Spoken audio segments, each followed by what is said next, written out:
Welcome to the Saturday Night Live Afterparty. This week, we'll be discussing Season 46, Episode 3 of SNL, with host Issa Rae and musical guest Justin Bieber. I'm Catherine Coleman, and I'm joined this week by over-the-top Canadian stereotypes Steve Finn and John Murray. If you'd like to connect with any of us, you can do so at snlpodcast.com. All right, here we go. Yeah, so this week saw more sketches and a real back half of the show for the first time this season with who I think proved to be a very capable first-time host. So I'm really excited to get into it. But before we do, John, I think we have some patrons to thank. Yes, we have a few new patrons and some returning patrons as well. People that maybe took the summer off, but they're picking back up with the cast. And we're very happy to see familiar faces rejoin us for season 46. So we'd like to send our thanks to Ron Burgess of Atlanta, Georgia, by way of Rhode Island, Steve Gutterson from Parts Unknown, and Mary from Minneapolis, Minnesota. To all of our patrons, new and old, thank you so very, very much for your support. It's really what keeps the lights on and makes this possible. And so we're very happy when people come on board. So thank you, thank you, thank you. And before I give the mic back to you, Catherine, I just want to I want to pull in some listener feedback that I forgot to add to the notes last week. We had someone chime in via email, which doesn't happen often. So it went overlooked when I was kind of gathering everything up for the notes last week. But anyways, we got some feedback from Jamin K of the Talking About the News in a Satirical Fashion YouTube channel. And they say, I really like Jim Carrey, but I wasn't a huge fan of his Biden impression. The biggest aspect of Jim Carrey's comedy is how physical it is. Joe Biden is older and less energetic, so I feel Carrey isn't the best fit for Biden. I know it's only been one episode, but this Saturday didn't look too great. So obviously, this was a couple weeks ago that he was commenting on. We've now had 3 outings with Biden or Carrey as Biden. So actually, it's probably a better time to sort of give our report card, our mid-election season report card on how Carrey is doing in the role of Biden. So Steve, why don't you kick things off? What do you think? How's Jim Carrey performing for you? I think he's doing a lovely job. I like his interpretation. I like his characterization of it. And as high energy as Jim Carrey can be, I don't think he's really going full force with Joe Biden. And this Jamin gentleman, maybe, he wants a more accurate Joe Biden. If you really want that low energy Joe Biden, you can just watch the town hall itself. Because, I think this is a reasonable departure from the real person. It's not a crime to add a little flourish to it. And I don't think they're really going over the top. I know Jim Carrey is getting a lot of criticism out there. I do see that not everyone's on board with this. I'm on the boat that says it's a fine impression, and I'd like to see more. I'm not giving up on my Jim. Okay, fair enough. What about you, Catherine? What's your hot take? Yeah, I mean, I sort of agree with Steve. I think it's clearly an over-the-top impression. It's a caricature of Biden. It's the funnest, most entertaining form. And I haven't felt like he's gone too far with it. I mean, my critique would be less about the energy and more about it's a lot of Jim Carrey and less about a Biden impression. But my biggest critique is that I just don't think they've figured out how to write for his impression yet. So I'm still, the jury's still out a little bit for me on Carrey's Biden. I'm not loving it and I'm not hating it. I'm just kind of waiting to see what they do, which, I mean, yeah, we are 3 episodes in. So, and I think we did get a little bit sharper of a picture of that this week. But yeah, I'm intrigued to see what they continue to do with it. I don't hate it. Sure. Okay. Tepid review. The biggest thing that I'm struggling with is I'm having trouble getting lost in the impression. Right. I'm finding too much of Carrey is shining through. Mm-hmm. And so I don't think that doing, an absurdly big caricature is necessarily a bad thing to do for any person you're trying to skewer. but the contrast between Carrie and the real Biden is so stark.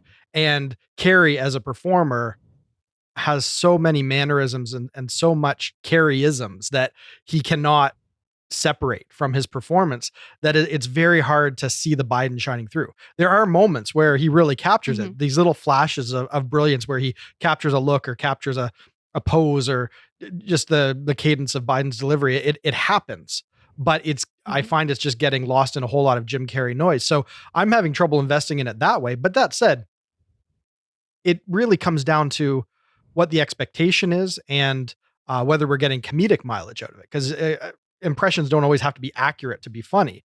I think the Right. problem with Jim Carrey is that when he was announced, everybody tried to wrap their heads around what would it look like. And so everybody's already stewed on this and developed their own idea of what would work for them. And that's a lot of baggage for Carrie to now have to step into. So I think it Mhm. might be a little harder for people to embrace it because it was such a confounding idea of having him to come in Right. and play such a sedate character. So that I think, is probably maybe making people a little more sour on it. But generally speaking, I don't consider it a liability. I'm fine with it. I'm having fun with it. Yeah. Yeah. So Alright. I guess that's where we'll leave our feedback section, and I will turn the show back to you, Catherine, for a little bit of news. All right, the news, fresh news just dropped on the social feeds, a few hours ago Hmm. that October 24th, we have an episode that's going to be hosted by Adele with musical guest Her. Steve, what do you think of this combo? Strange that it's a combo at all. Hmm. That's my Agreed. initial reaction. I don't know why they didn't just go for the double duty for Adele. Um, I I'm looking forward to it. She seems to have a really fun personality, and you hear about her stage fright and anxiety, but every time that I see her, um, obviously she's a great singer, but when I see her conversing and interacting with, you know, interviewers or what have you, she seems to have a really spunky, bubbly personality, which could really spill over to some fun um, hosting for Yeah. SNL. So this will be a very interesting episode to tune into. And as for Yeah. this Her band, I'm assuming you pronounce it instead of spelling it out. Yes. I can't say I'm very familiar, so I didn't have a chance to check out any tunes before we started recording. So I'm totally going in blind. I mean, I've heard of Him. That's a band, right? We have a Him, and now we have a Her. That's great. Yeah, so the most surprising thing to me about it is that Adele would be willing to host, because like Steve was saying, she has somewhat, famously has very severe stage fright and anxiety. Um, so, maybe she's done some work and overcome that a lot and, is feeling good about it. I certainly hope so. But I'm very intrigued to see what they're going to do with Adele. I'm hoping we can get a good girl group song. I love those. Um, and I'm excited about it because yeah, I think Adele's a really fun person and I think she could bring something cool to the show. Um, with the musical guest, I'm not super familiar, but I do know that Issa Rae is kind of a big fan of Her. So I'm intrigued what happened there, how they didn't get paired up. I assume a scheduling conflict. Uh, but we're getting some interesting combos going on. Yeah, I wonder if there's something to that. That maybe her is maybe stepping in on her recommendation because there was a slot they hadn't quite locked down or something. Who knows how the booking worked? I don't have a whole lot of insights. I know Adele lost some weight, so I don't know. Maybe maybe she's feeling a little more confident in her skin and just wants to spread her wings and try some new types of performance. I don't know. That's as much insight as I can offer on Adele because I know there was some, non-controversy a little while back about her being happy about losing weight, and apparently that's not something we can do anymore. I don't know. That's as much insight as I have on that whole situation, and I will be interested to find out what Her is all about because, like you guys, I don't have a whole lot to offer. So yeah, at least we got a booking for next week. They held off Yeah. long enough in announcing it, so it is nice to know the show's coming back. So we can at least say that. There's that at the very least. Mhm. All right. Well, before we get into the full show rundown, yet again, we've said before we do that about 3 times now, Sure. but one more thing. And that's I noticed something peculiar when I rewatched the show this morning. Mm-hmm. And this alludes a little bit to our conversation last week where Matt Schroeder asked us what we think about them splicing in dress rehearsal footage to the live show. And we all felt slightly differently about it, but ultimately, I think we all sort of landed on fix up whatever you want for YouTube as long as we get the live experience. Yeah. But what I noticed this week is that, I don't know, maybe they're trolling us, but on the rewatch, they actually added in some mistakes from dress that didn't happen live. And then also put dress rehearsal versions of things that didn't go off the rails live. Like we had the dress rehearsal monologue. We had the dress rehearsal intro to Weekend Update. I think Jack Flat's was the dress rehearsal version. A lot of things that were fine live that they decided to do that. So I thought we could maybe touch on, since this is such a different idea of what we discussed last week. So we all said, yeah, if things go terribly wrong. But this week they didn't, and they chose to do it anyway. So Steve, what do you think of what happened here? I'm so glad you brought this up because I was hella confused and couldn't really work out what version of what was downloaded on my computer and what one was on my PVR, because I had it recorded and, I'm in a time zone where it's very hard to stay up to actually watch SNL live. So I am kind of a blasphemer when it comes to watching the show for the first time. Anyway, I have it sitting on my PVR and, just for simplicity's sake of not having to fast forward through commercials and whatnot, I usually download a digital version and put that on the Chromecast. So I'm watching that and I'm saying, Kate really struggled with that cigarette live on camera there. Well, that's live TV for you. And then I watched I rewatch it on my PVR later in the day, and I see that, she lit up the cigarette and started smoking, and I was very confused why it went so much better on Right. On the actual live broadcast, and then they didn't use it. So yeah. Right. And there was a lot of different things like they shortened up the Tiffany introduction in Weekend Update. And I did notice that the Jack Flats was a little bit different. And I just thought I was going a bit crazy because I couldn't figure out, which one was which one was the dress rehearsal and which one was live, because I'm totally thrown off. Yeah, it was a little bit jarring. And they, in the cold open, they added in Alec Baldwin breaking. And I was like, I don't know why you would do that. I know some people were saying that the live audience wasn't particularly reactive. But I wasn't finding that super distracting. So, John, what do you think? Well, I think that as it gets easier to rejigger these things after the fact, we're not going to see less of this. Yeah. I think the problem is knowing where the line should be and having some restraint, because there will always be opportunities to make it better. If you've got two versions of the show and you can just endlessly tinker, you can create a better show. But it certainly doesn't feel as much like a live experience if you know that they have that safety net and they are tinkering with it. Because actually this week I didn't get to stay up and watch it. I had been staying up, but this week I was just dead on my feet. I crashed. So I watched the Hulu version in the morning. So everything that you guys are talking about right now, I only know Alec Baldwin breaking during the cold open, and I only know the cigarette not lighting. And obviously we are a very small segment of the SNL viewership where, our role here in reviewing the show is actually kind of dependent on the version of the show we see. So, I mean, it's not a huge liability for anyone that doesn't have an SNL podcast, but for us few that do, it is, it feels like you've missed something. It feels like, you didn't get to have that experience. And that's kind of what my feelings boiled down to last week, is as long as the opportunity to have that experience is preserved for posterity, then what they do to chop it up after the fact, and tinker with it to make it punchier, great, go with it. But I kind of feel like the first day after isn't necessarily the time to be doing serious rejiggering. Like, still let the people that need to watch it the next day because of time zone or regions or whatever, give them as close to the true experience as possible. Though obviously, you want to clean up the audio somewhat. Like there's room to do some massaging, but I don't know. This seemed like some pretty heavy surgery they did for very little gain or real like reason or advantage. So I Yeah. don't know. I'm conflicted. This is where I'd like to know that when I'm watching it on Hulu, I'm still kind of seeing what everyone else saw. Yeah. If anyone in the editing department is listening, please write to us and explain.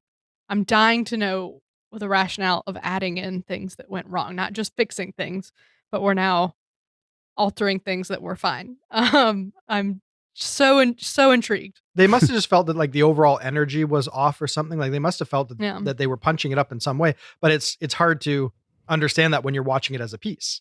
You're just kind of Right. taking what's on screen and you're like, well, I'm kind of getting the same general vibe as I got before. So I don't really know, what's greater about this. So I don't know. Yeah. I'd Yeah. I'd kind of like to see them tinker with a little less actually, now that we have a very Yeah. heavy-handed example of what they can do Right. with it.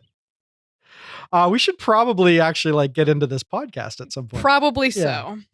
Let's do it. So for the cold open, dueling debates pitted Biden and Trump against each other in another 12-minute cold open with cameos from Jim Carrey, Alec Baldwin, and inexplicably Maya Rudolph. So, Steve, did you find this one more inspired than our previous two? Well, it certainly was fun and maybe a good outing for those with short attention spans because, I'll give it to them for this.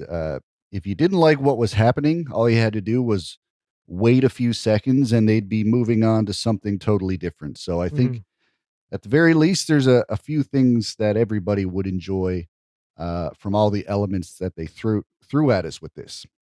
Mm-hmm. And I think that's what makes me get a little bit bored when a cold open is, just a back and forth in one location. Uh, Maybe we should be thanking Trump for refusing to do a debate with Biden because now we have two locations. We have the framing device of clicking back and forth. You're kind of taking the point of view of a viewer watching both as well as they can. And yes, it's uh, basically a summary of how they felt, and I think they did that pretty well with the Bob Ross and the wrestling and all that was really fun. And I thought that a lot of cast members got a chance to do something. It was very ensemble oriented, but my hat goes off to Kate for her performance. I thought she really had a great bite to it, and you could really get a good laugh from the frustration of Savannah trying to basically just keep Trump honest. Right. And I thought that was probably my favorite part was her just trying to uh give Trump his physical, what do they call it, his Prostate exam. his prostate exam. That was a great line. Mhm. So I was a fan. Mm-hmm. The framing device here was really fun. I love that they took this angle with it because I really wasn't sure what they were going to go with because we had two different town halls. We had Senate confirmation hearings. There was a lot of different things they could have done, and I thought this was a really good idea to pit them against each other. And I think they had some very solid jokes, and I think they went to really fun places with it, with the WrestleMania and the Bob Ross. And all that was really great. I just wish they would get there faster and make it shorter. 12 minutes is a long time, and I get that. Yes, you are setting up two different situations. It's going to be a long sketch just based on that alone. But I think that there were plenty of beats in the middle that could have been taken out to get us to the heightened, more fun place a little quicker. Yeah, I think this is the funnest cold open we've had this season, which hasn't been a super duper high bar. But Right. I think that this was less shaky than the other ones. And I think Definitely. that the static cuts, like you said, that framing device, that sort of putting it in the eyes of a viewer at home and giving them the opportunity to quickly get out of a situation before it stops being funny, I think that did help.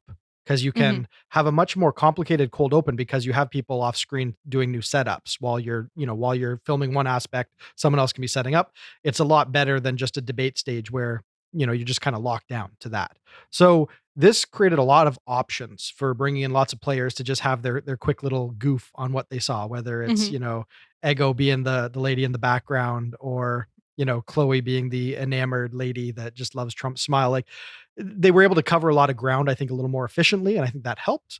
Um, Mhm. I think this was the best use of Biden so far. I think that even though I don't think they have a particularly biting take on Biden, I think that they at least found some funny in kind of how doddering and meandering he can get in his answers, Yeah. and how even the people that are there to support him at his town hall, even they, maybe check out halfway through the stories. Like there Right. there was there was some fun comments you made, and it's nice that they went there. Yeah. I'm not going to say that this was, like biting social satire. I don't think SNL's really like caught their stride if they want to be a serious player in that regard, but I think it was amusing. So I had some fun with it. Like you said, I think we could have done with a little bit less, but I think they target 12 minutes for these cold opens. Like, it seems like no matter what, if it's a political cold open, you're getting 12 minutes of something. So it's like they format the rundown around the political sketch needing that much time. So it is what it is. It was a grab bag, and I think more of it worked than didn't work this week, which I Yeah. think has to count as a win for me. Yep, that's definitely fair. I think it was the best of our 3, and ultimately, I had more fun than I didn't. Mhm. And big shout outs to the crew doing a lot of, quick changes and stuff like that, getting props in and out. Yeah, it was very Good job, competent. It guys. was very Yep. competent.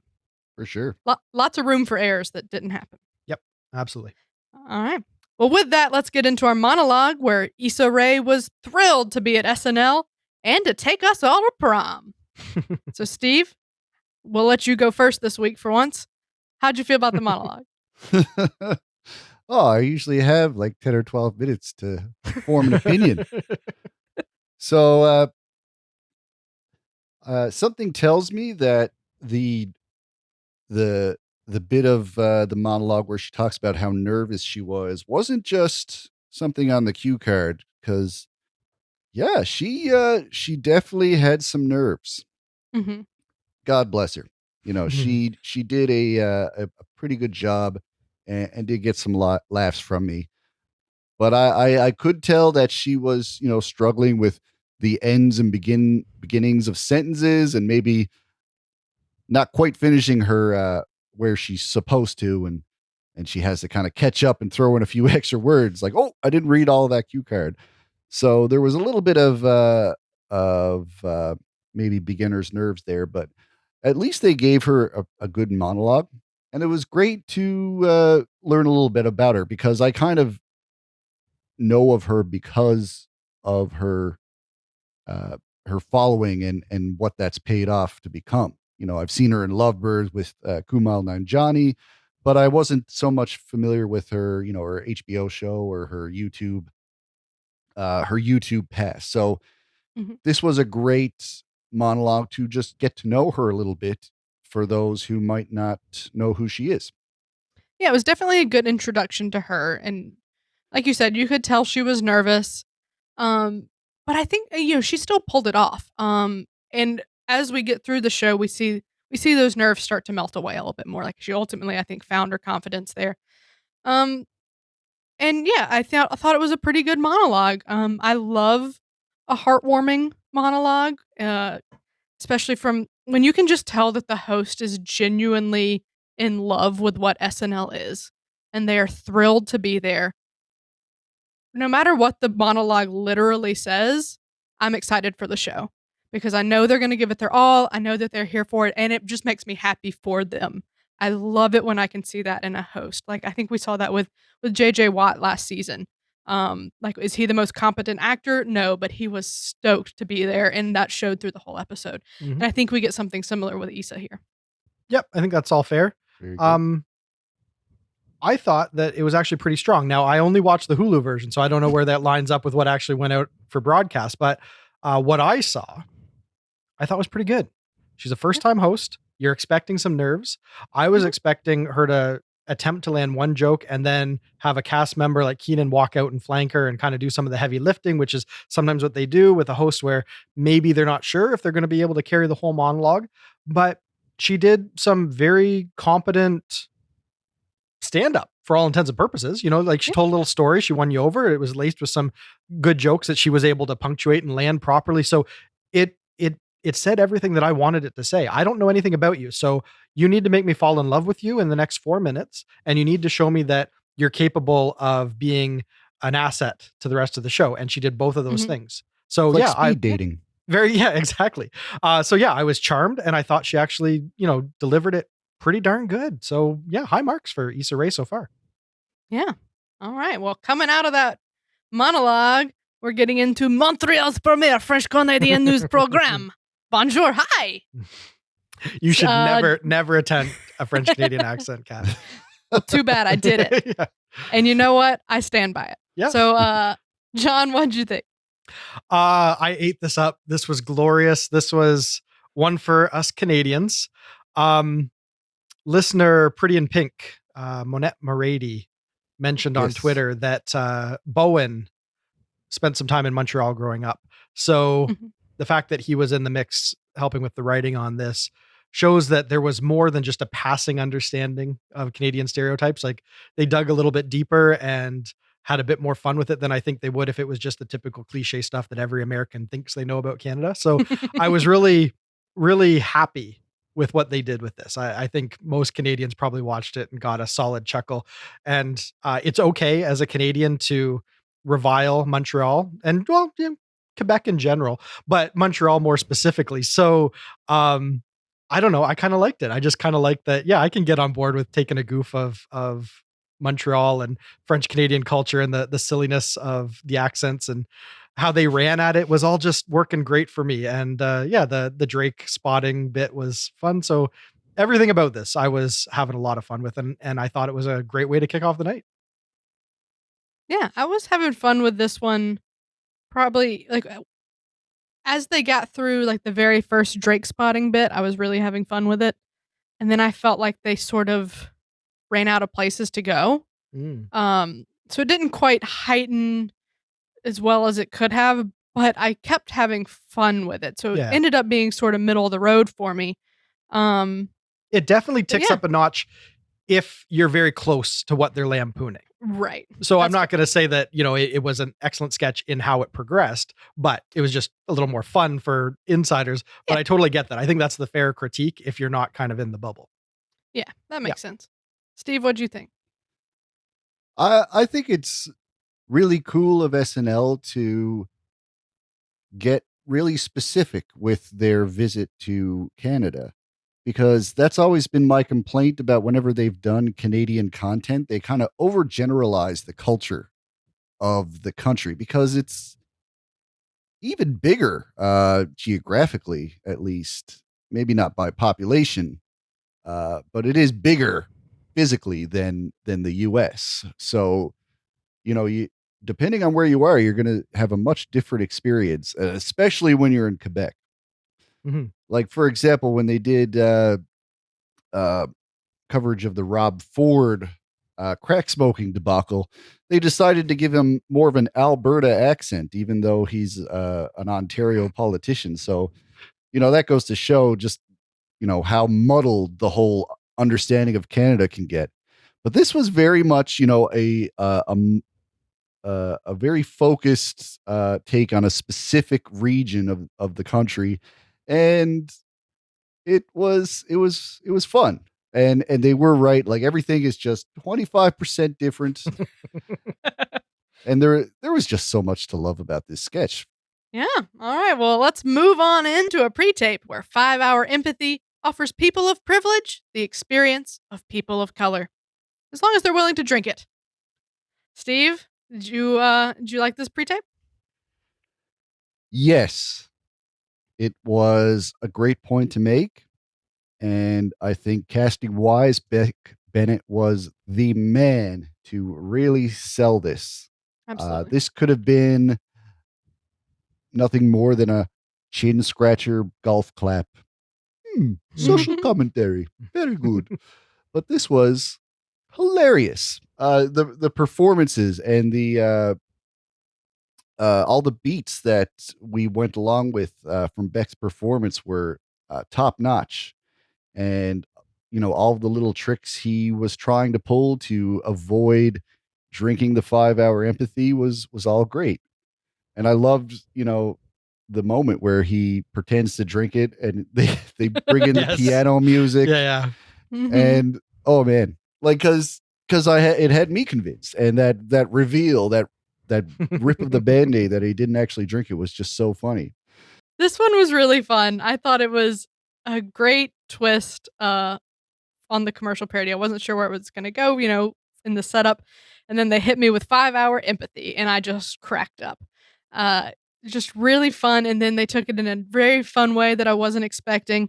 And they're definitely speaking to how fragile we can be. Like, we want to understand, but like not completely because like that's hard. Um, so yeah, very fun stuff going on here. I really, really liked this one. Yeah, solid idea. And a solid angle on the idea too, right? Like the idea that he's hesitant. It's not just a matter of Right. having this magic potion that'll make the scales fall from your eyes. It really is a comment, like you said, on maybe some resistance to wanting to empathize with other, Mhm. walks of life. So there's something being said there, and it was a very competent production. Like the way they framed it with the voiceover and the back and forth and where they went with it was all great. My only critique is when Heidi came out and started revealing some of the things that he says casually when the cameras are off and kind of hangs them out to dry there about, oh, too many people kneeling at the football game, honey. I think that they should have kind of ran with that for a little bit. I would have liked to see a bit Mhm. more of him being hung out to dry and having to sort of, try and talk his way out of it. So I think there was something there that maybe they could have gone further with, Mhm. but a lot of times these things are edited down a few times over and even very, right before broadcast, sometimes they have to carve another 30 seconds out. So who knows what was left behind. So my only real thought on this is, um, I would have liked to maybe see a bit more of what they could have done with this because it was a very solid gag. And yeah, I thought it was Yep. well produced. Yeah. Yep. I definitely wouldn't have hated to see a bit more of revealing what he's like Yeah. outside of the commercial. That would have been Yeah. really fun. Yeah. It does feel like they just kind of scratched the surface, but what they scratched was pretty darn solid. Right. All right. Well, let's keep going. Issa Rae's titty meat was on display as her questionable ex boyfriends crashed her date. John, how about you go first this time? I liked it. I I really respected the set. I know that that's like not really what anyone cares to hear about, but I was really enamored with just how rich the set was. They had the outside Mhm. heating stove pipe things, and they had a counter that actually had like a little pastry section on it. I was just like, wow, Yeah. geez, SNL. It Like, looks exactly like the places down the street. Like they nailed it. yeah, they nailed it. So when SNL does their setups in studio, they usually know there's going to be one big set per half of the show. And they usually block off the left side of the studio and have a really big sprawling set in that area. And I think this was that one for the night or for the first half of the show because it really does seem like they put their all into it. Um, Mhm. and yeah, so I mean that's a technical thing, and I'm not going to harp on it any longer. I thought it was good.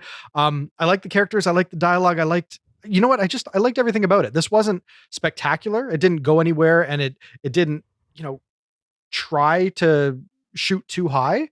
But as a fun little peek in on just bizarre characters, all getting, their little moment to walk on and have some zany fun. I really really enjoyed it. So yeah, I'm having fun with this show, and it's been quite a while since I've been able to say like do my little shtick where I walk through the show and say kind of where it's got me and where it loses me. At this point, I'm really all in on the show. I'm really having a lot of fun. Mhm. So I think that says something about the energy of this. Yeah, we came into this one, feeling really good on the 5 hour empathy, and this kept it up for me with some very strange characters. When Keenan first came on, I wasn't quite sure what the direction was going to be because there's kind of a lot of talk in New York about we have this outdoor dining that's supposed to be very safe, but we have a lot of people walking by without masks on. In Hmm. particular, people have been, bothered by homeless people, kind of invading their space in these situations. So I thought maybe they were going to do something with that.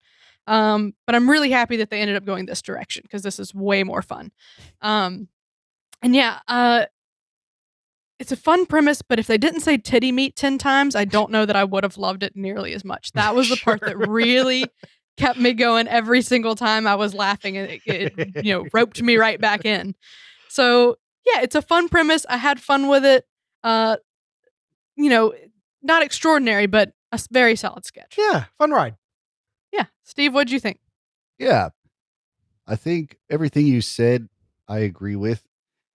It was the sheer repetition of such crude language that elevated its humor. It's not like you had me at titty meat.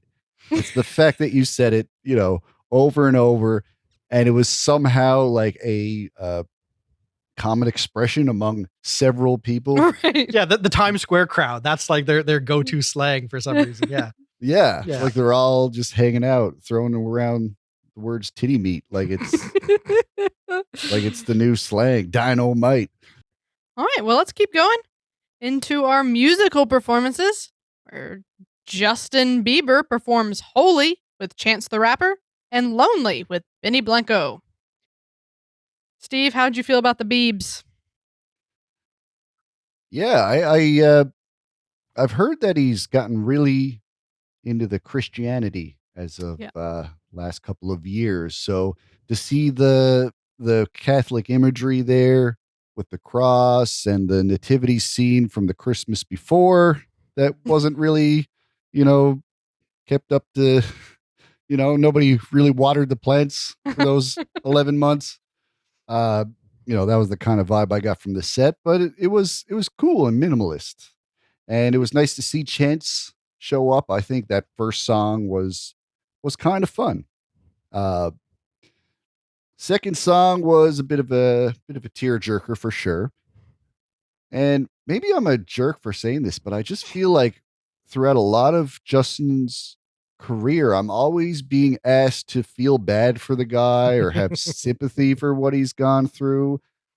Uh, yeah, there's always some kind of PR work going on with every performance and every appearance I see him. There's, if it's not, singing about all his past transgressions and how lonely he is, he's going on Funny or Die and doing Between Two Ferns to, show people that he's, just like us and hilarious. So yeah, like his PR team is just some kind of 24/7 wheelhouse of just trying to make the guy likable against all of his hard work not to be.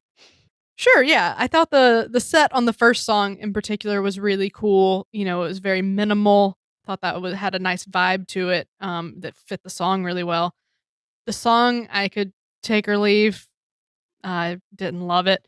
The second song though, I thought was um pretty moving. I thought it was a good way to frame that song with him kind of walking through the empty halls. I thought that was a really cool sort of directorial move there. And I really liked the song. I'm a sucker for a sad song, so I have that going for me. But yeah, it did successfully make me feel a little bad for Bieber. So good move, guys. You did it. John, what'd you think? I'm glad that Steve picked up on the idea that maybe Bieber's people are actively trying to rehabilitate him, because the cynical side of me, that's exactly where my mind went. The second that Biebs comes into frame and you've got the cross above him illuminated, and he's singing about how he's just a good-natured Christian lad. I'm thinking the neck tattoo. It kind of undercuts the whole narrative here. So like Steve being old again. I mean, John being yes. old again. So I'm thinking, like, I'm in marketing. I've read a few books. I know how cynical and callous this kind of stuff can go. And I feel like sometimes I pick up on it, and I wish I didn't, because it'd be nice to just take these things at face value and just enjoy a fun, catchy pop song. And for the record, these were both excellently crafted songs. But I feel like this is the Justin Bieber rehabilitation tour. I feel like it's very carefully stage managed, and these songs are carefully crafted to try and reframe Bieber and appeal to a new market. I feel that's very much what's going on, is we're trying to shed the past in the same way that they try to take like innocent Disney kids, and when they hit about 20, they like uber sexualize them and try to like transition them into a whole new market. I feel like they're doing the reverse for Bieber. You know? So Yeah, that's what I'm seeing in all this. And because of that, it's hard to just look at it and say that there's anything sincere about it. It just feels very, very,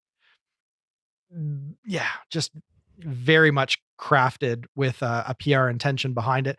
And for that, it was hard to embrace. All right. Well, let's get into Weekend Update then, where Justin Shea came in guns blazing on Trump's rallies and town hall performance, including a little one and done correspondent gag from 80. So Steve, how'd you feel about Weekend Update? It was great. I'm dying to get my hands on a bucket of beaks from KFC that looks so crunchy and delicious. A restaurant in San Francisco is selling a fried chicken sandwich that includes the chicken's claw. Not to be outdone, KFC just announced their new beaks only bucket. I thought it was great, and it was almost made better by how frustrated our guys were getting with the audience participation. And it's not like this was bad material, but you wouldn't know it if you were just going by the reactions of our beloved first responders audience.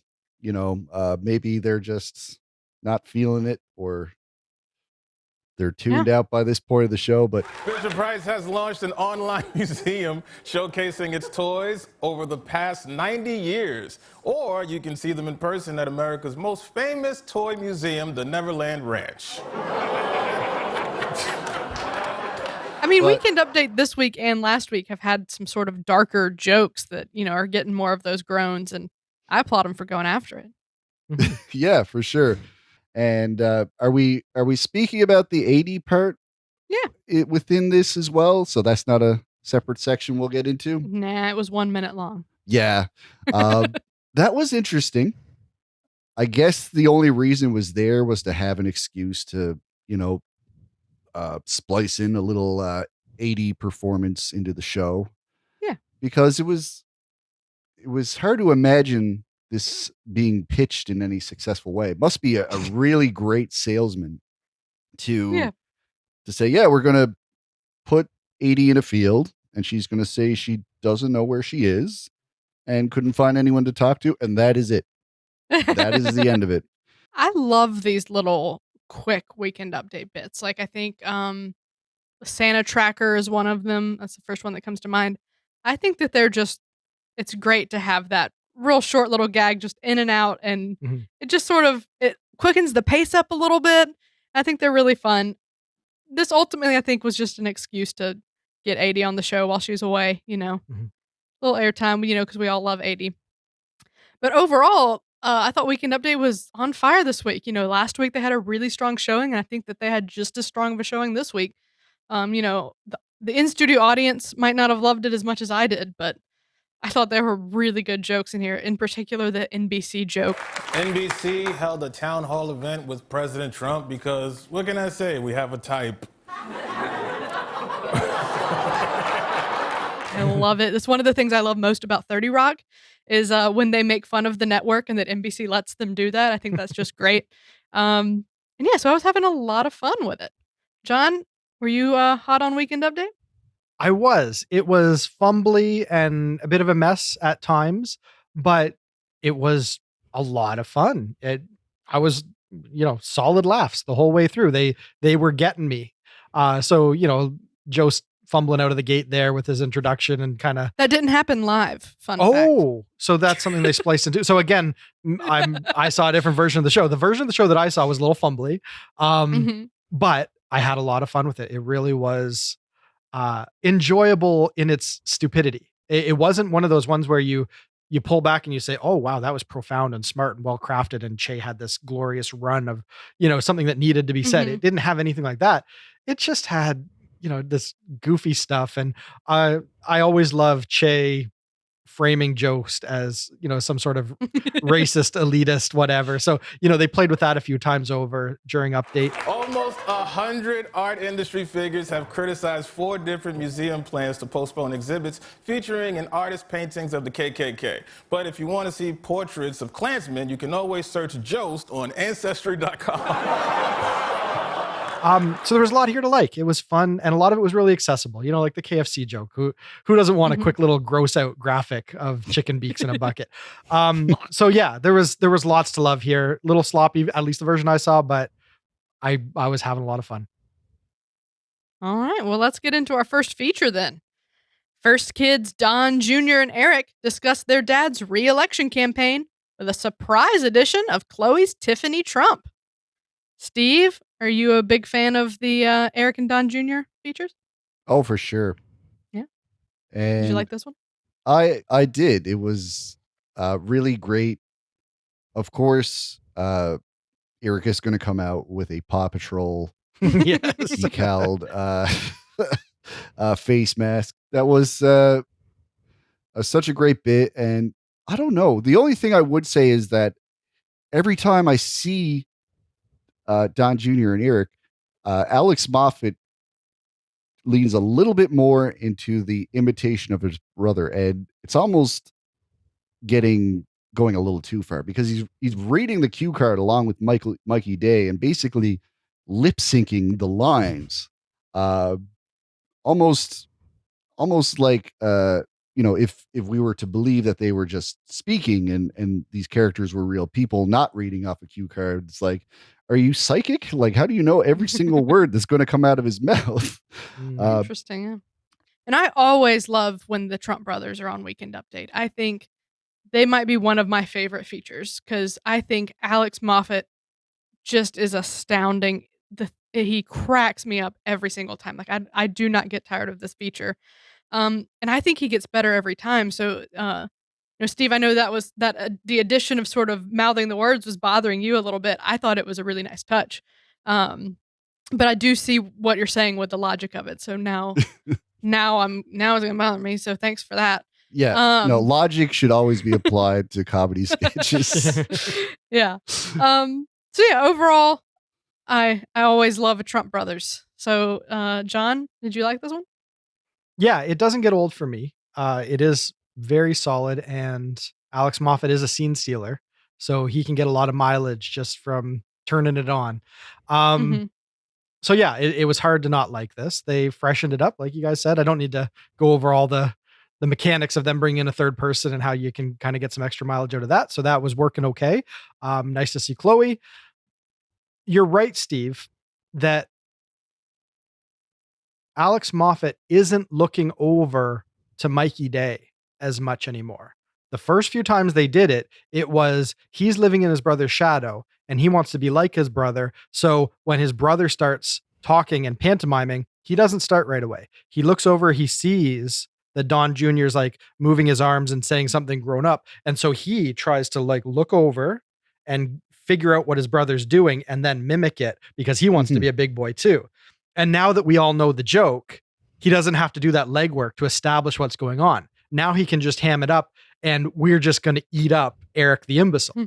So because they've established the character, that's why they don't have to try so hard for him to be dialed into exactly what the premise of that goof is. It's just let Alex Moffat do something funny for a couple minutes. He's going to pull it off. He's going to demonstrate the wine, like, at a fine Italian restaurant with the hand sanitizer. Like he's a good, like, physical comedian that way. He's very dialed into very precise movements and just making his whole body performance funny. So yeah, just let him take it and run with it. It doesn't have to make sense. There has to be no logic here at this point. We just really enjoy those characters. And yeah, it was fun to see. Another fun outing. Sure. Let's move along into our next feature then with 80s cocaine wife Carla, who wants to know where the after party is. John, how'd you feel about this new character? Oh, Heidi continues to impress. fully realized. You know, this just like every boxer's girlfriend from every boxing movie ever, this makes so much sense to me. It's like maybe she caught up on The Deuce or something over the summer. So this is taking a page right out of that. Or, you know, any of the broken women in a gangster movie, or this is so, you just so immediately know what she's going for. And then they find all the tropes that you didn't know were part of that character until they spell it out for you. Like, you know, Right. let me give you a baby Che. Like that is deliciously on point. And as always, when Heidi inhabits a character, she really invests in it, and it pays off. It wouldn't be half as funny if the person was being more of a cartoon of this character. The fact that she's almost playing it like a dramatic role and just tweaking it just enough for it to be ridiculous that it lands so perfect with me. So I always have to give the little asterisk that I will never be unbiased when it comes to the Gardner clan. But I think Heidi was doing some stunning work on Weekend Update, and it's been a while since she's been able to debut a new character, and darn it all if I wasn't ready for one. Yeah. All right. Well, I'll come in with a little bit of a hot take then. We're gonna be split. Look, I'm sorry to the Gardner clan, Mm. but actually I'm not, because I think Heidi played this character brilliantly. I think Heidi was bringing a lot to it, and Heidi did a great job. I just wasn't sold on the character as a whole. Maybe it was something that I just wasn't getting. You know, maybe it's just not for me. You don't watch fine. enough like smutty 70s, Yeah. you know, I mean, exploitation be- type of cinema. Yeah. That could be it. I didn't, and by all means, I didn't hate this. You know, I had some fun with it for sure. But I didn't feel like it was the clearest of Heidi's characters. So yeah, I'm a big Heidi fan. I love all of her other characters, and this one just didn't quite live up to the heights of those for me. Catherine, Sorry. you ignorant. I'm not gonna say it. I'm not gonna say it. these are not the times to be doing point counterpoint on our little SNL podcast. So agree Should I do to an disagree. alt take where I love it? No. We are open to all opinions, but I can't help but feel like you've cut me deep on this one. I thought we'd all be in I'm so agreement sorry. that Heidi's brilliant and we love everything she does, and that's the only thing we can ever say. I do think Heidi's brilliant. All right. She is. So what do we you are, think, Steve? we're all agreeing that Heidi's brilliant. I really enjoyed it. Now, we can't say that Heidi invented the whole taking an archetype and concentrating it into a single character. We've had Cecily doing the love interest of a male-centric comedy. We've had Melissa doing the teenager in an interrogation, in a procedural drama. So this is something that's always been utilized as a device. Heidi just does it the best. She's, you know, it's that saying in business, you don't have to have an original idea, you know, you just have to do it really well. And Heidi she's really made it her own thing for sure. Like with, obviously we were talking about the boxer's girlfriend, and now this, which is great. And John was correct that it's almost just played straight. The only reason that it's comedic is because when you watch these characters in movies, there's a little bit of inspired dialogue between the cliches. But when you just remove all that and just put all those cliches next to each other, then it's just, you recognize them all.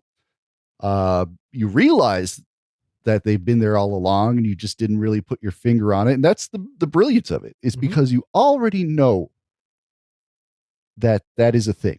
But Heidi is just showing you that you knew that. Yeah, you're certainly right. She has a very good way of pulling out those key details of these archetypes that we're familiar with, and she really does it brilliantly. Yeah. So maybe it just comes down to this character wasn't the archetype she's playing into here isn't one that I'm as familiar with. That might be what I'm missing out on here. Yeah. Well, enough on that. Let's keep going. Yeah. So up next we have Your Chicago Voice examines some of the pitfalls of simply voting for, quote, everybody black. John, did the sketch work for you? Yeah, it's a fun idea. The mental gymnastics that we're willing to go through to support our tribe, even in the face of overwhelming evidence to the contrary, sometimes you'll just back your team right or wrong. So I think that's a funny idea, and then apply it to something that's topical. This is obviously, well,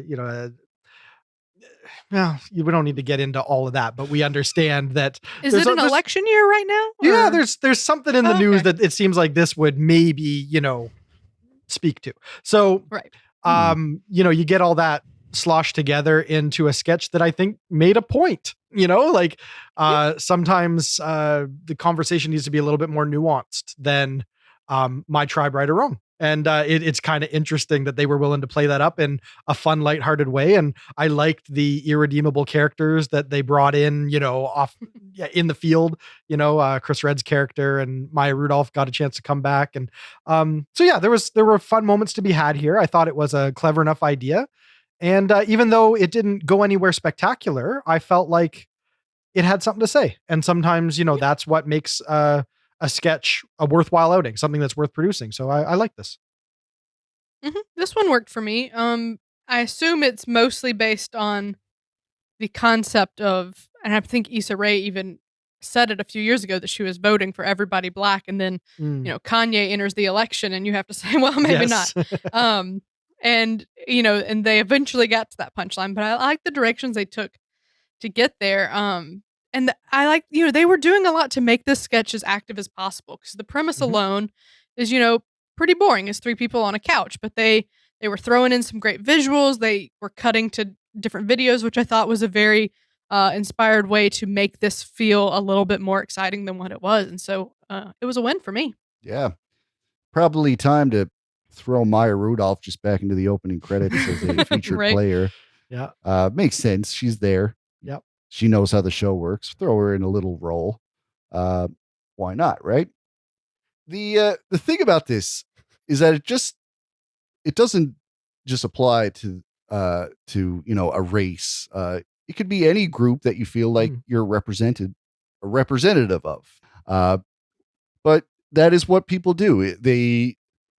They side with the person that they feel represents them on a larger scale, and then they work backwards from there. And I just love the fact that they kind of put that on steroids and show her spinning on a dime when she realizes that she's talking about the wrong candidate. And the fact that she will actually wait until she can put it together in her mind. Like, she actually needs a minute to figure out why she should actually reasonably vote for this candidate.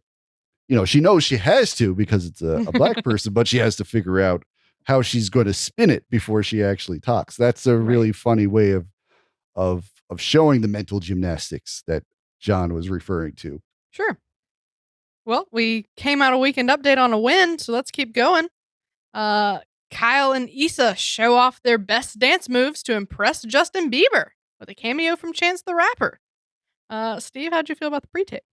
I'm kind of confused because, were these supposed to be bad dance moves? Because I was very much impressed. White boys can't differentiate between good and bad dance moves. Yeah, I was like, Kyle's cutting it up. This is a fun. This is a fun little, dance number he's doing. And then everybody's reacting to it so negatively. So I guess, I feel like it was meant to be like, it's not outright you're a terrible dancer, but more like maybe like your dance moves are outdated. I think maybe that was it.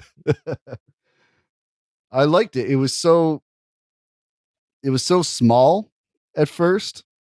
And then ironically, it got so huge. And I think the fact that they got to work around the whole COVID thing, it makes it that much bigger when you like put them on blue screen, and then you're just, creating a virtual environment with like all these added people in a crowd. Like SNL has never looked so big when they do things like this. And we might not see that if they, could film on more sets and have more extras there on camera with them. So this was interesting to see, like a bit of a departure in usual visuals for these kinds of sketches.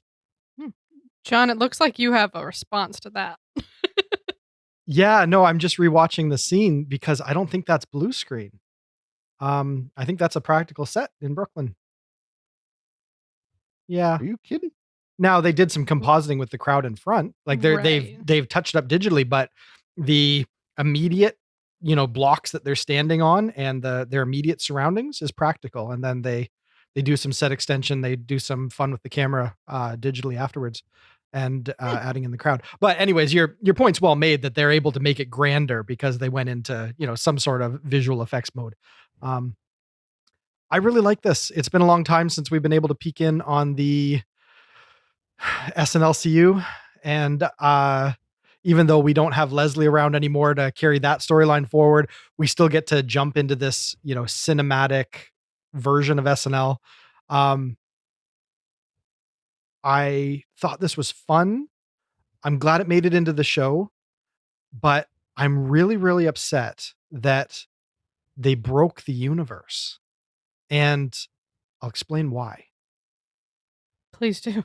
In the MCU, in the SNLCU, you can't use a cast member for a bit part because that breaks the universe. So they had Andrew Desmukes as the security guard, COVID enforcement agent, but he's in the cast. So in the SNLCU, by the rules of the universe, which I have defined, he exists in that world as Andrew Desmukes, so he can't also exist in that world as some doppelganger security guard.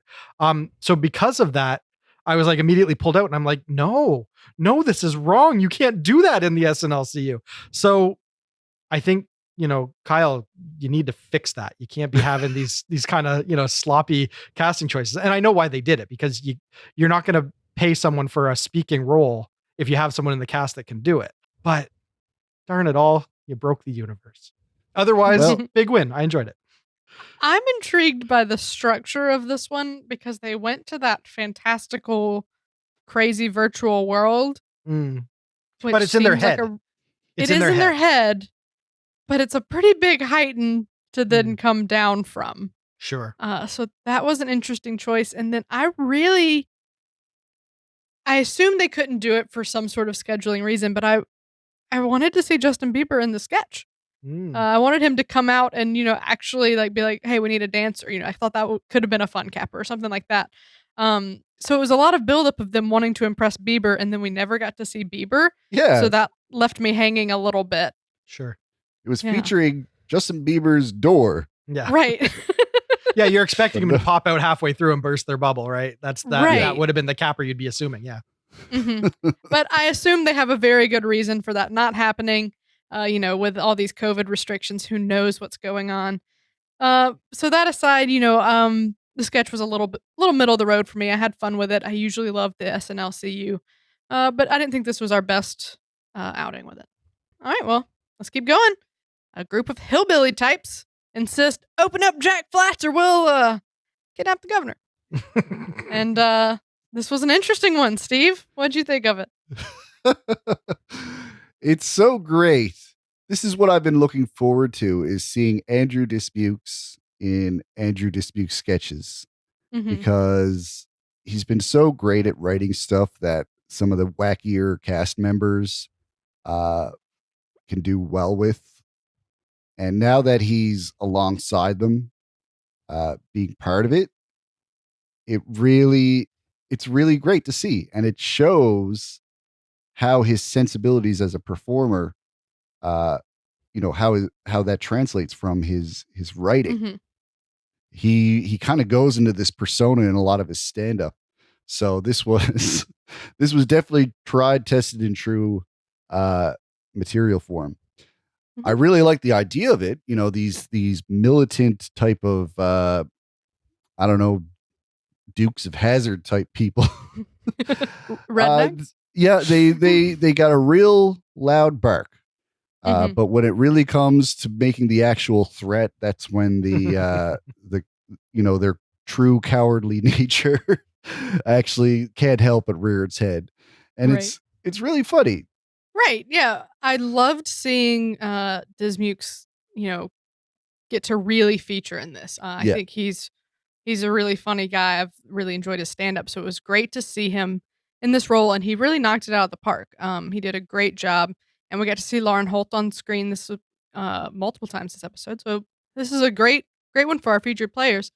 Um, She's getting her $1,000. she is. So this one, I'm familiar with the plan to kidnap the governor, but I'm not sure if I'm missing a piece of the puzzle with, like, what Jack Flats is or what they were talking about with wanting to be teased. Like, is that a thing that I missed in the news cycle, or is that No. just something there for fun? Okay. So the goof here, don't overthink it. So what they're Okay. really saying is, wouldn't it be funny if the kidnapping plot against Gretchen Whitmer really boiled down to a bunch of toothless miscreants who were just upset because they haven't been able to go to their fast food chain of choice. Like, it's really Okay. that trivial a thing that set them off, and that became Okay. the impetus for them to, Gotcha. attempt to man up and do something about it. Yeah. So it's just like, what's the stupidity that led to this stupid Mhm. situation that was so easily foiled because they're such, bumbling non-players in that Right. arena. So it was, it's just more of a comment of their juvenile thinking and how trivial a matter it would be. And Mhm. I think that that's really what they were reaching for. And I don't think there's anything special about the restaurant, just other than, it's a gimmicky restaurant. They just really love meeting there. That was their place. And you took that away, Right. and that has to be atoned for. I think it's a fictional version of Dick's Last Resort, which is Could a be. restaurant chain. I don't know. They had A some restaurant pretty, chain. it could be, but they had some pretty solid, like video inserts that looked like they were lifted from a real commercial. So, Michigan's a big place. There could be, well, I mean, I live about 3 seconds away from it. I've never seen that restaurant personally myself, but I wouldn't doubt that that could be a regional chain that these guys are actually in love with. That could be real. I don't know. I Googled Jack Flats. Oh, and okay. So you do know. There is no such thing. Okay. Yeah. So they're only- parroting, they're parroting like a Shake Shack or something else that has a 50s vibe Right. to it. Yeah, it kind of had a Sonic Yeah. Yeah. look to it, but the whole rude wait staff thing is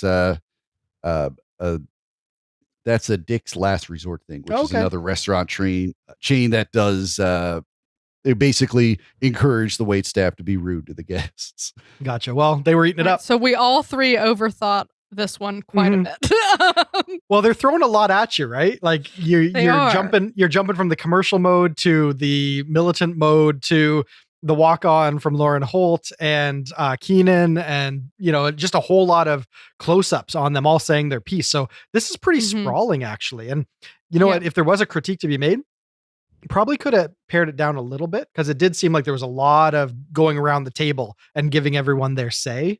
So Mhm. that's the one thing I would say maybe could have been tightened up, but otherwise it was fun enough. And I would have pulled down the background soundtrack, make it a little bit easier to hear. Those are my two Yeah. critiques.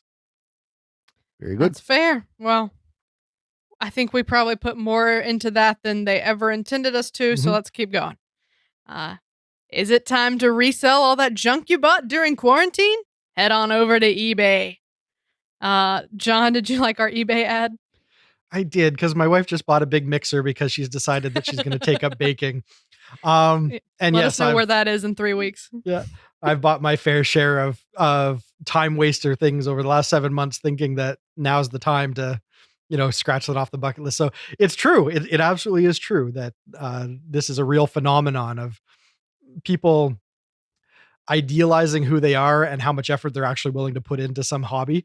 And then the reality of, well, the TV's there and that's easier. And, Right. there was a moment in this where they linger on Heidi from the side, and she's got kind of a dazed look, and she's just barely able to emote, like, as she's just sort of like totally passively absorbing everything coming from the screen. And it was just a fun little visual of just how sometimes it's just easier to zone out Like, don't challenge me to try and learn guitar. Right. Maybe I thought I was that guy, but I'm not that guy. I just want to veg. So yeah, that's a fun enough idea. And they always knock their commercial parodies out of the park. Like the Right. editing is always tight.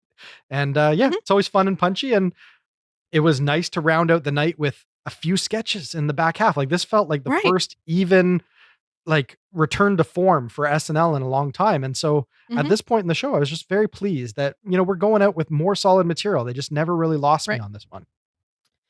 Yeah, we finally got a 10-1 this season, right? Yeah. Yeah. The last 2 episodes, we haven't had a single sketch after the second musical performance, so Right. this was nice. Very nice. SNL always nails their commercial parodies, and this is absolutely no exception. I Mhm. loved this sketch. It speaks to what we're all going through, and I thought there were some really good jokes in it. About guitars hurt, and it's true. I've tried to learn guitar so many times in my life, so that one really tickled me. I just loved the grounded nature for this. I thought the pre-bay heighten was exceptionally Mhm. inspired Yep. and really good.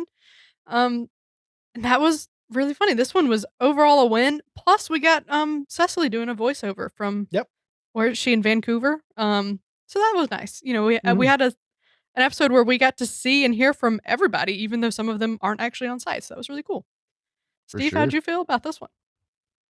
Well, I'm just happy to see stuff like this. I think we all need to know that we're not the only ones Yes. that Right. are, it's easy to feel like a failure, but that is just how it is as a human being. The more free time you have, the less you get done. And Right. it's always the same. You always think, well, I got all this uh, time sitting at home. I can learn a new skill or uh, start sewing or quilting or whatever. Everybody has a thing that they're going to pick up. But it's weird because, like, when I have a routine going and I'm zipping around town, if I go to the gym and then the library and then pottery class, if I got a full schedule, that's when my house is the cleanest. That's when I'm like eating well and tending to my hobbies. It's when I just sit and have nothing to do. That's when my brain takes the path of least resistance. And this Mhm. is so true of the human condition that SNL is just, spitting fire with a sketch like this because nobody is not relating to this. Sure. That's the beauty of a pandemic. Mhm. It's the reality of every single person. And yeah, this is some great material to end off the night. Yeah, going out with a bang. That's the end of the rundown. So let's get into our overall ratings and thoughts. Let's see, John, what was your moment of the night? Oh, should have looked it up. You know what? My moment of the night is Eric and Don Jr. Don Jr. Squirts some hand sanitizer. You see it coming. He lingers on it, right? Like he's just slowly contemplating, can I get away with it? He kind of looks coy and then, does it. And Don Jr.'s on him. You just drink that? Dad said it was fine. Buddy, it's not. There's something about Alex Moffat when he's doing physical comedy like that. He's Mhm. incredibly charming. And he just has a way of just cocking his eye or doing something that just makes me grin. It's a subtle thing, but he is really, really good. Mhm. So that's my moment. Great. I'm gonna give it to. I guess technically it's like 3 moments, but it's every time they said titty meat Sure. because that just Well, really cracked me the up. And SNL drinking game. I got to take a drink. yep, I'm gonna put a titty meat counter at the bottom of this video. You Um, should. That would be y- hilarious. I will. See Yeah, if we I just can thought that see if we can feed a village with them. Yes. right. I thought it was really funny. What a great phrase. So that really tickled me. Steve, what was your moment? Mine was easy to miss because it happened during a round of applause. Mm. Uh, I really liked Heidi's uh, exiting line in Weekend Update. Carla, everybody. Directed by David O. Russell. Mhm. That was just a really funny, just a little, I don't know if it's inside or you'd have to be familiar with his work to appreciate it. I always love the little cappers they put on Weekend Update characters. Those are usually pretty fun. This one is specific. My husband didn't get it, but for those of us that did, it was a great little capper to throw on there. Mhm. All right. John, what's your best sketch? I'm giving it to Heidi's 80s cocaine wife. I think what she does is fantastic. I think that this is as strong a character as Boxer's Girlfriend. I know that you weren't feeling quite as warm on it. But I think that it's a really rich thing to draw on. And maybe it's just because that's the kind of cinema that I've gravitated to over the years that I feel like, I could see instantly what they were grasping for. But it was working for me. And I just thought that her delivery on it was masterful. She goes from, kind of like spazzy cocaine addled to like remorseful and desperate, at the turn of a glance. And there's just, well, there's some talent there. I couldn't quite decide between the first kid's appearance and the eBay commercial. Mm. And I'm still really on the fence. I think both of those were really great sketches. I think I'll give it to eBay. I'll give it the slight edge on eBay, just on pure relatability and groundedness. It was really fun. I was really enjoying that one. Steve, what's your Okay. best sketch? I'm going to give it to Bonjour High. Mm. Not because I want to, represent Canadian content, but there was just so many elements that made me laugh. We had Shark's Cavern at the beginning. That was great, yeah. Bowen Yang was a real treat in this. His attention to getting a good accent that's, specifically Quebec, because it's not just a French accent that most people would imagine. It's not John Cleese on the top of the tower in Holy Right. Grail. A fast in your general It's direction. different. Yeah, sure. It's great to see that kind of accuracy in Canadian content. I think that's a solid choice. Let's move into MVP. John? I'm going with Heidi. I am. My qualifier. Sometimes it's the person that's ever present. Sometimes it's just the person that makes the play. I felt like this was a really strong character, and I think that she delivered it great, and I really enjoyed it.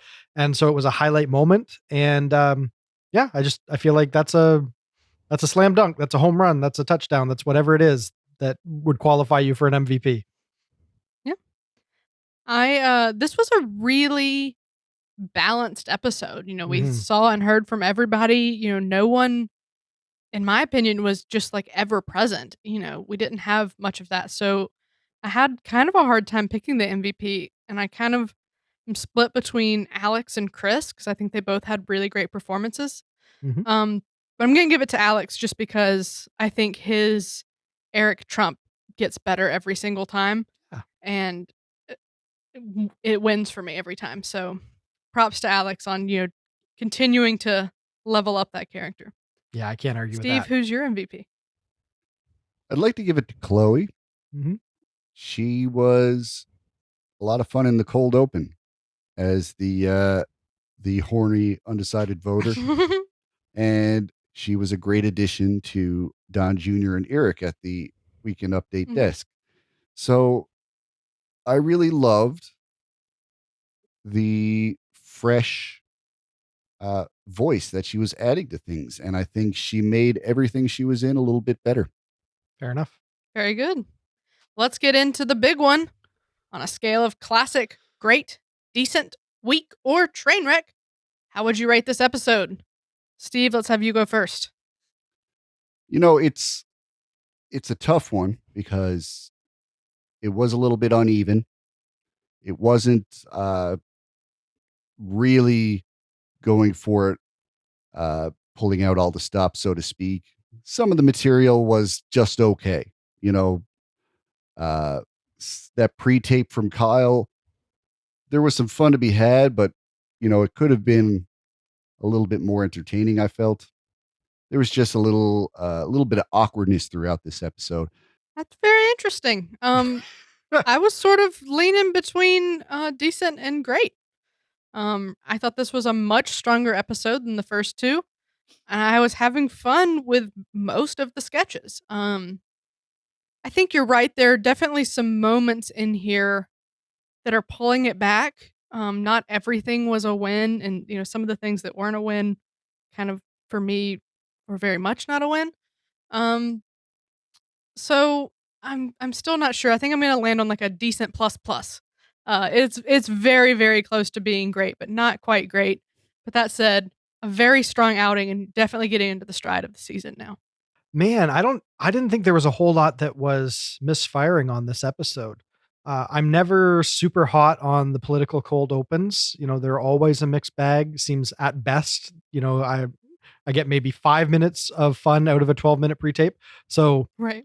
I'll never assume that that's the best way they could open the show, but because they're so, hung up on this tradition and they've just heavily invested in that being their opener for what we got, I felt like this was the strongest of the three. So, it at least, gets some points.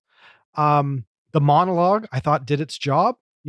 Issa Rae was surprisingly charming and capable as a host and just likable in all of her roles. And then we had some fun fare, some Canadian tinged fare just to, up the ante a little bit. We had a solid weekend update. We had the Biebs, but, as much as I don't like the Biebs, I can't fault the actual music. And then we had a surprisingly well-rounded show that had a sufficient number of pieces and felt like it went out on a high note for a change. So I don't know. I think that this true. episode would go toe to toe with what we were seeing last season. And so on a COVID era scale, I think I got to give this one a great. I think this is our first grade of the Mhm. season. I was happy to see it. Woo! You make a very convincing argument. I tried So to. good at it. We had a really good cold open considering, that it was long, but they Yeah. had something to say. It was the Mhm. best of the three we've gotten. A very solid weekend update and a lot of really good fare. So maybe I'm willing to take that step into great with you. I'm going to push you over the line. Yeah, I think you are. All right. I'll take it. I'll take the win. I just fell down to a train wreck. Okay. That's what you Yeah. did. It all evens out. All right. Well, that's a wrap. Thanks to Steve Finn and John Murray. And thanks as well to our most generous patrons, Sam Bowers, Neil Weinstein, Justin Gardner, Carissa Eubank, and Brian Clark. If you're enjoying our show, please subscribe on YouTube or wherever better podcasts can be found. Your subscription helps us grow, and your support is greatly appreciated. We'll be back in 1 week when SNL returns with freshly announced host Adele and musical guest Her. But until then, this has been episode number 118 of the Saturday Night Live Afterparty podcast. I'm Catherine Coleman. That's my story, and I'm sticking to it.